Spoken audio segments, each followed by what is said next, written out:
Last year is done with. It's time to move on to a new season. We got invited to play in the MAC. That's not going to happen. We're going to keep our independent status like a rapper in today's world. Anyways, man, we are going to hit the recruiting trail after we see who won what. We lost to Virginia Tech. We lost 3 times this season.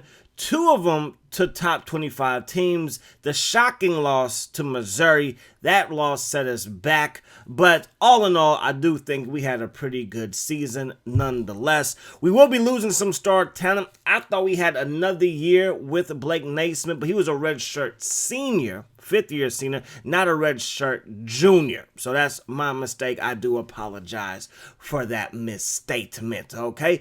The Meineke Care Bowl, Meineke, I always give Meineke to Meineke. Wake Forest, they beat Vanderbilt. They are going to fall to Florida Atlantic in the Houston Bowl. The Emerald Bowl, you got Washington State beating Wyoming.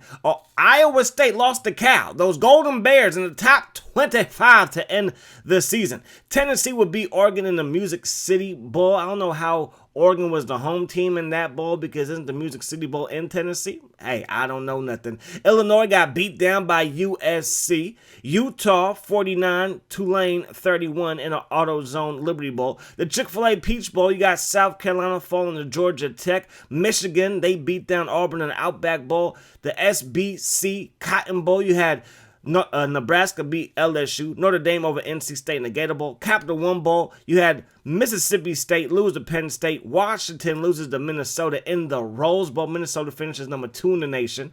Iowa, they beat Pittsburgh in the Orange Bowl, 52 to 26. Georgia, they would lose to Oklahoma in the Fiesta Bowl. And then you have Miami and Texas A&M in the Sugar Bowl, the national championship game, with Miami winning. They cap off a perfect year, 13-0. And maybe it should have been Minnesota versus Miami in the national championship game, as both teams finished 1-2. We'll be spending 30% of our budget on recruiting, 37% on training, and 31% on discipline. Hopefully that works out well for us. Kyle Peters will be going pro.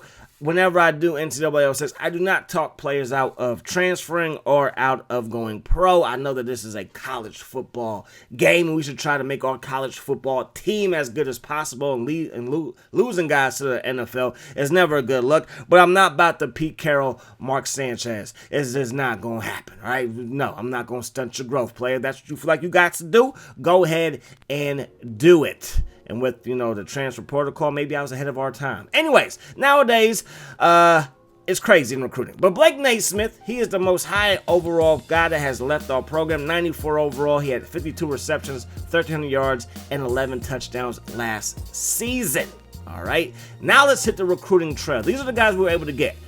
2 3-star guys and haven't qualified.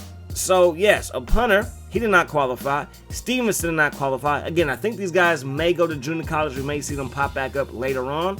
I would like to keep an eye on that, but there's so many guys getting recruited every single year. It's hard to keep up. DT Wilt Armstrong from Florida, Miami Beach to be specific. He is, not coming to our school. He's going to go to Wake Forest.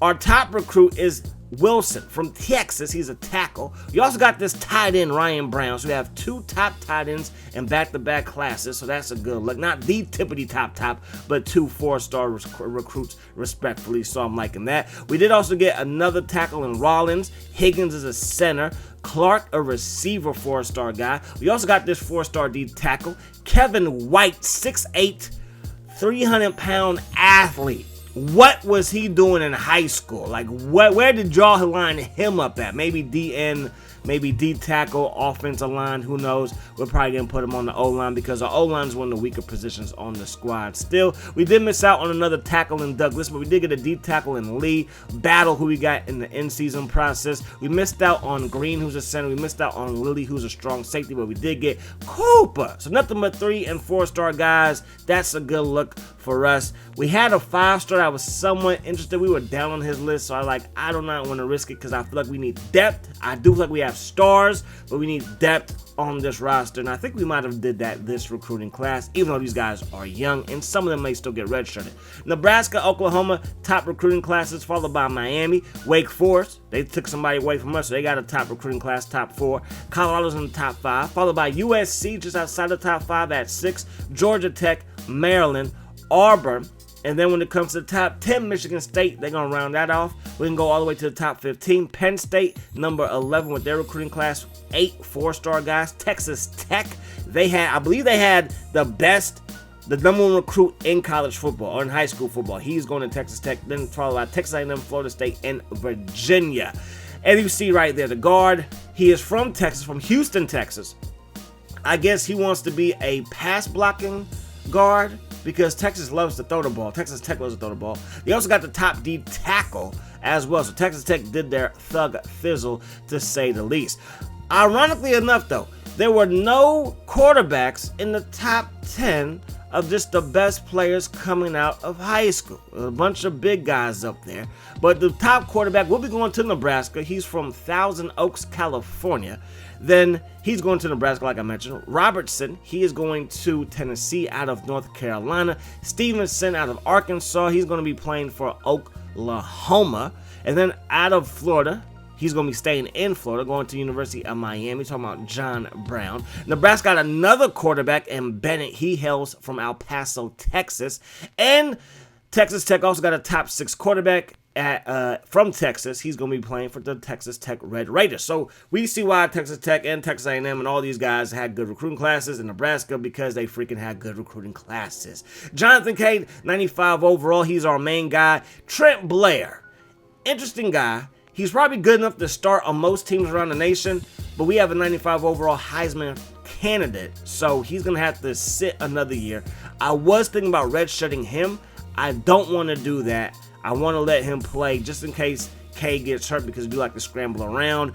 Our backup quarterback, though, he's more of the scrambling type, but Trent Blair came in spots last year and showed off his arm talent, and I do not want to mess with that. So he will be our backup, and one day he will be our starter, and that's how it should be in college football. Instead of all these guys moving from team to team to team, and now they get money for it, which I'm not hating. Go get your bag. But at the end of the day, my gosh, what has happened to developing players and sticking with the program? That is all out the window. There's no loyalty at all.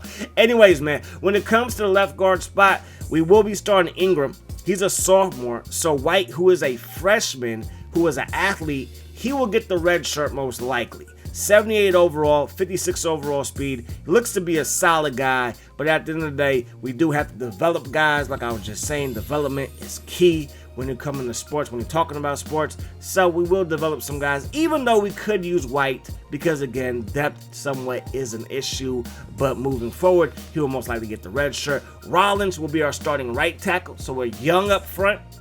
Very young, but hopefully throughout the years we can build this into a team where we just expect to have good O-linemen like Wisconsin or some SEC juggernaut. All right, D tackle, again, a little thin. We have freshmen backing up Chambers. We do go for 4 down linemen most of the time, sometimes a 3 down lineman look, sometimes even a 5 down lineman look. So we're kind of thin at the D tackle spot, but hopefully our freshman D tackles can blossom into who we think they can be. So Dawkins, he's our starter. Dominic Ely, he will start over Anderson just like last year. I was thinking about maybe redshirting Anderson, but not gonna do that right now because Dawkins in the last year of eligibility here. So Ely will probably move over to the middle, and then Anderson would take over that outside backer spot. Cornerbacks, I'm loving. Not the highest overall guys, no 90s, but they all got good speed, decent size. I'm liking what we got there. It's the Josh Jackson show now. He's gonna replace Madison, who's still on the roster, but it's time for Jackson to get a shot. Madison played well for us last season, but not great.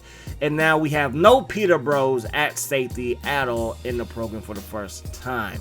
We will be taking on USC. We might be biting off a little bit more than we could chew, but we have a five-year quarterback. All right, 5th-year senior quarterback. All right, we can do this. I believe, baby. I believe. It's an 11-game schedule. We're going to finish up with Georgia Tech. So our first time taking on another Georgia team in this dynasty. Battle and Smith, who we got during the in-season process. We're going to redshirt those two guys because Walker, he transferred last year. He had to sit out. Old school rules. He had to sit out that one season. Miami's the #1 team in the nation, followed by Texas A&M, Oklahoma, Florida State. USC's number 5, who we face in week 1 or 0 week, whatever they call it in college football. Then you got Iowa, Nebraska, Penn State, Michigan. Minnesota's top 10. Virginia Tech is number 11, followed by Texas Tech. Then you got Maryland, NC State, Georgia, Michigan State, Tennessee, Auburn, Cal's in the top 20, South Carolina, then Florida at 21, Georgia Tech 22, Wake Forest 23, Notre Dame 24, and Virginia at number 25. We are ranked number 43. We have a B overall, B minus offense, B plus defense. It is so important to see what our running game can give us this season. If it can give us anything, we should be A-okay. We should be okay. It was tough sledding with Moore and with Campbell. We did have some good runs with them, but I never felt like we can hit that long run. So sometimes your boy throws the ball into traffic, and that leads to turnovers, obviously. Not trying to do that because Jonathan Cade, he could be up for a Heisman this season, a 5'6" foot quarterback. Yes, he could be up for a Heisman. But that's going to do it. Hope you guys enjoyed the video. Hope you guys are excited for season number 4.